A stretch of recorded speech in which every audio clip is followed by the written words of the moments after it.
talk about pressure, right? Imagine a career in law enforcement. Okay, now add on top of that all the systemic stressors Black Americans face every day. Yeah. How do couples not just survive, but actually thrive under that kind of pressure? Well, that's our deep dive today. It is a fascinating question, It is. and I think you'll be surprised by some of Dr. Mena Davis-Buie's dissertation findings. Yeah, you requested this one, right? I did. Because you're interested in, well, I won't say your personal business on the air, but That's okay. Dr. Davis-Buie's work, I think, really gets to the heart of it, don't you think? Absolutely. She focuses specifically on Black American couples where at least one partner is in law enforcement and what makes those marriages successful. And she doesn't just give us the feel-good story. She really digs deep into the nitty-gritty of the challenges, but also, the strategies that these couples are using. Okay, so let's start with the elephant in the room. Law enforcement is tough. We're not just talking, paperwork and long shifts. There's this whole warrior culture thing. Right. That makes it difficult to even admit you need help. Exactly. And that's where it gets really concerning, right? Yep. Because Dr. Davis-Buie highlights that this culture, combined with the inherent stress of the job, really contributes to those higher rates of PTSD, depression, and even suicide among officers. Oh, yeah. I mean, did you know that between 7 and 19% of officers show signs of PTSD? Wow.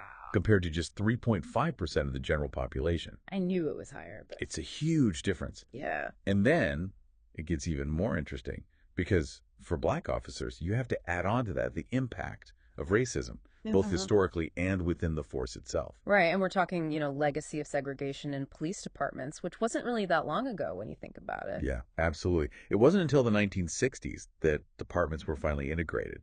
And in some places, Black officers couldn't even arrest white people. Wow. Can you imagine the tension that created? It's wild, and even though things have changed, I mean, we know that bias and discrimination haven't completely gone away. Right. And so that creates this double bind for Black officers, right? Yeah. Where they're viewed with suspicion by some in the community, yet they also face racism within the force itself. Right. So how does all of that impact their home life? How do these couples deal with all of this? That's what's so inspiring about Dr. Davis-Buie's work. It would be easy to just focus on the negative, right? Right. But she highlights the incredible strength of these couples. One of the things that kept coming up was balance. Each partner's strengths kind of compensate for the other's weaknesses. It's like they're creating this force field around their marriage, Yeah. To bolster each other against all those external pressures. Yeah, and many of them had to go through tough times even before getting married. Right. So they've already built up this resilience. This shared history is really powerful, and I think it really sets them up to face whatever law enforcement throws their way. Right. They've already proven that they can weather the storms together as a team. Yeah, but it's not just about weathering the storms. Yeah. It's about actively choosing to create joy and satisfaction in their marriage. Exactly. They're not caught up in comparing themselves to other couples or trying to live up to some external ideal.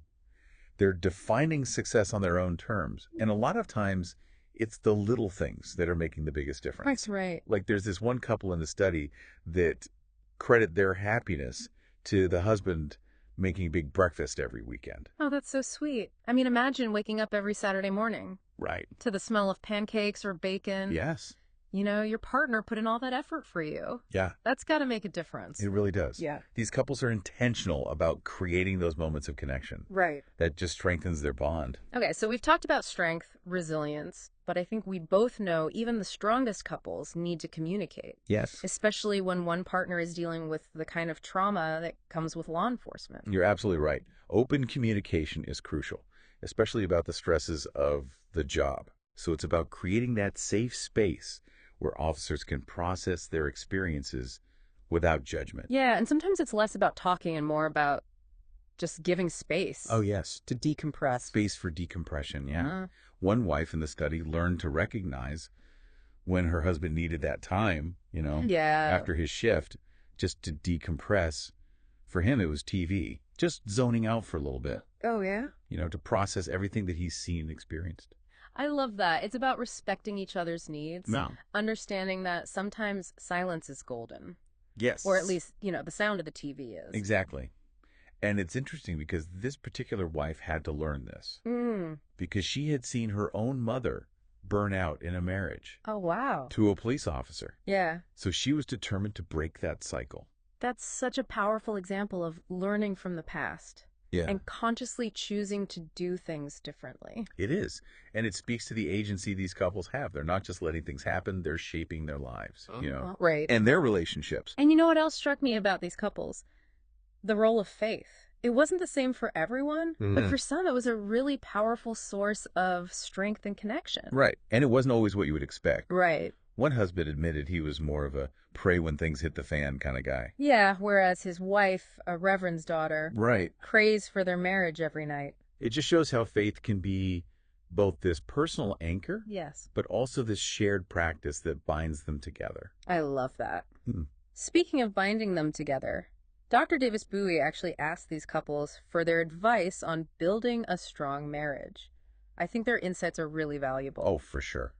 For sure. What do they have to say? One of the things that they emphasized was therapy. Okay. They really encourage other couples to utilize their insurance benefits for mental health support and to know that seeking professional help is a sign of strength, not weakness. Yeah, especially given the stigma around mental health in law enforcement. Exactly. Exactly. They wanted to normalize the idea that it's okay to ask for help. I love that. They also talked about, remembering why they chose this career in the first place. Yeah. It's so easy to get bogged down in all the negativity, but by reconnecting with that initial purpose, they found renewed motivation and meaning in their work. That's great. And then, of course, communication was a big theme. They stressed leaning on each other, being open and honest, and, consistently building trust. I mean, that's the foundation of any relationship, but it's even more crucial when you're dealing with the stress of law enforcement. Absolutely. And I'll never forget what one husband said. He said, the scary part is when people stop talking. Ooh, yeah. That really struck a chord with me, too. It just highlights the danger of letting that silence creep into a relationship. Yeah. Especially one that's facing so many challenges. Like a warning sign, right? If Yeah. you're not talking, something's wrong. Exactly.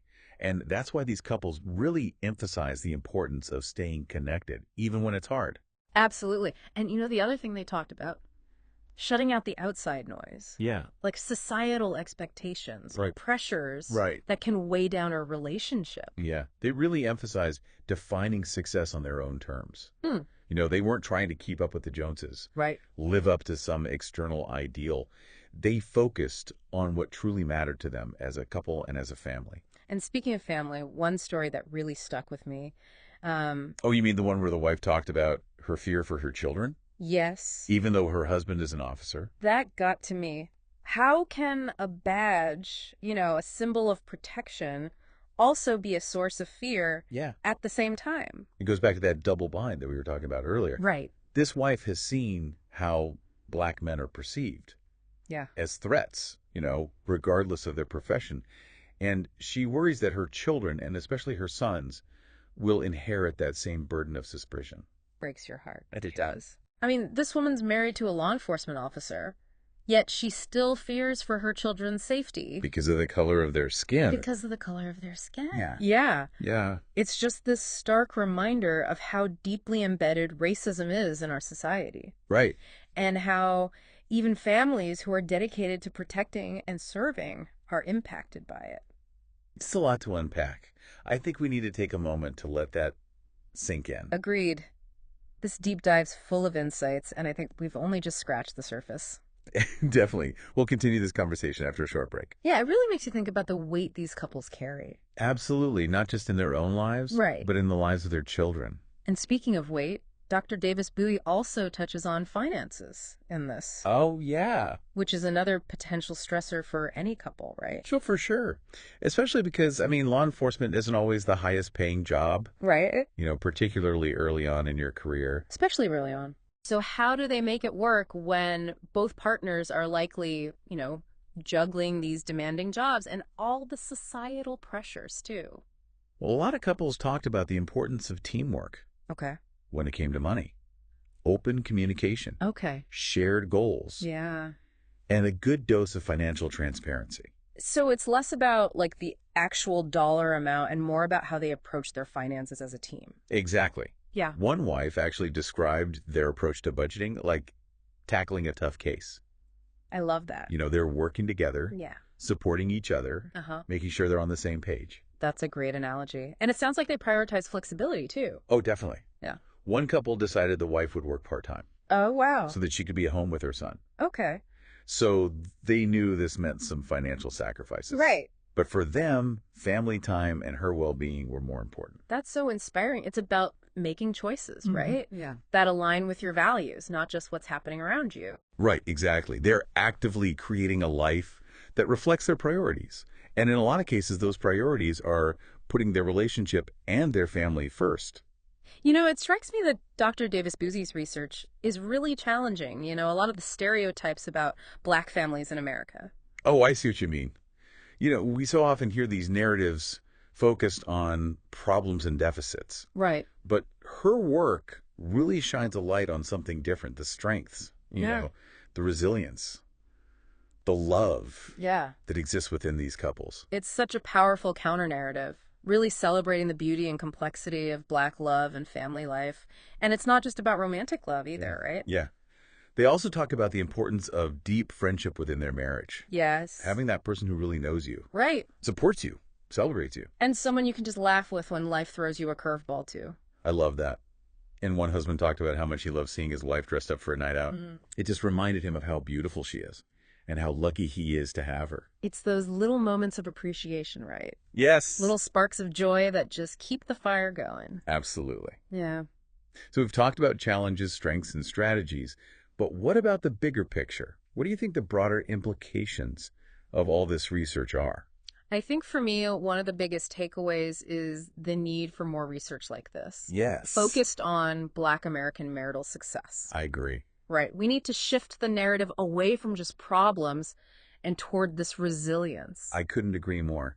And I think not just for Black communities, but for all marginalized groups. Right. Yeah. We need to be challenging those assumptions and biases Absolutely. that really shape how we view different cultures and family structures. And to build on that, I think this research highlights the need for, you know, culturally competent therapists. Absolutely. Like therapists who can work with Black couples. Absolutely. Therapists need to understand the unique challenges and strengths that these couples bring to the table and provide support that is sensitive to their background and their lived experiences. So much good stuff to think about here. And remember, you requested this deep dive because you were curious about, well, your reasons. As we're wrapping up here, what's resonating most with you? What surprised you? I think what really struck me was the intentionality Yeah. of these couples. They're not just letting life happen to them. They're making conscious choices about how they want to live and how they want to love, you know. Yeah. They're actively creating a life that really reflects what their values are. It is really inspiring. It's incredibly inspiring. It's a reminder that even when things are tough, we have the power to choose, right? Yes. How we respond, how we connect, and how we build a life that is meaningful. And sometimes those choices are about big things, Right? like seeking therapy or prioritizing family time. But sometimes it's about those small things too, you know, Yeah. the everyday rituals that reinforce their bond, like that husband making that big breakfast every weekend. I know, right? What a simple but powerful act of love. It is. It really brings us back to where we started. How do these couples thrive under such pressure? Right. They choose to. They choose to. They choose love. They choose joy. They choose each other. And they remind us that even in the darkest of times, there's always light. There's always hope.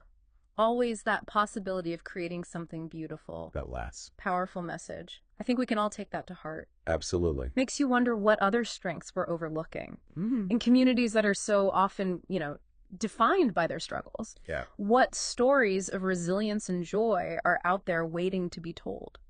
It's such a powerful question. It is. And I think that speaks to the heart of why we even do this deep dive. Right. You know, going beyond just the surface and digging into those complexities and discovering the unexpected. It's about curiosity, right? Yeah. As a path to empathy and understanding. Exactly. We have to be curious, you know, Ah.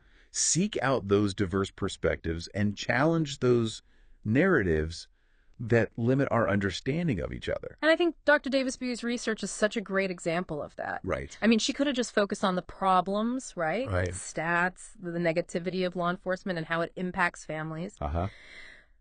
But she chose to focus on the positive, Yeah. on the strength, the resilience. On how these couples are thriving Yeah.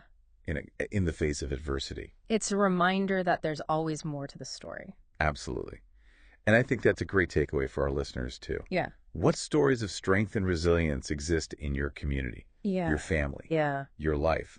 What can you learn from those who have overcome challenges and found ways to thrive? Right. What assumptions do you need to challenge? Yeah. What perspectives are you missing? Yeah. These are the questions, right, that Yeah. keep us engaged and keep us learning and keep us connected. Yes. The human experience. In all, it's messy, beautiful. Messy, beautiful Complexity. Speaking of deep dives and messy, beautiful complexity, Yes. we're always looking for new topics, right? Always. What are you curious about? What are you curious about? What have you come across? What do you want us to unpack? Send them our way and let's get curious together. Let's get curious together. That's right, because that's what the deep dive is all about. Diving deep, getting curious, and uncovering all those hidden gems of knowledge and insight. Absolutely. Thanks for joining us, and we'll see you next time for another deep dive.